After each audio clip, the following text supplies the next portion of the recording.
Malý som mal veľa otázok, chcel som len tú čistú pravdu bez pozlátok. Nikdy som tak nemusel, tu 5 rád som čítal. Bol som sveta fina, veľa vecí rád sa pýtal. Zakázané témy, lákala ma mystika, okultné vedy, pornografia, ezoterika. Veci, o ktorých v médiách nebol ani náznak. Potom pojavu žite, Google je pre mňa zázrak. Všetky informácie sú tam, za 1000 pre ne nebyť pohodlný pán. Na druhej strane prečo nebyť pohodlný pán? Vesmír môže aj tak hocikedy zmeniť plán. Stojí za to zhromažďovať furt nejaké múdrosti, že ten svet nikdy nepochopí v úplnosti. Čo keď je to väčšie ako ja? Čo keď jediný otáznik je malacká? Ja hľadám pravdu, neviem ako ty, ja hľadám pravdu.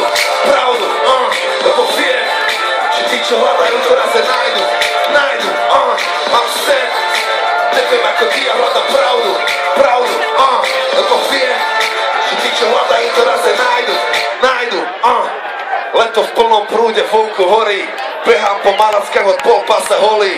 Úsmev jak žolík, oči ako Číňan. Ty ale nevidíš, kvôli mojim brýlam príjmam len tie pozitívne signály. Už to balím po obede, dobre mi to vytrávi. Nechám si do trávy, dnes mám veget. Len ja ciga strávy, počúvam reggae a popíjam ten liker. Už 3. liter, vymýšľam si nejakú novú hlášku na Twitter. Šilujem na maximum.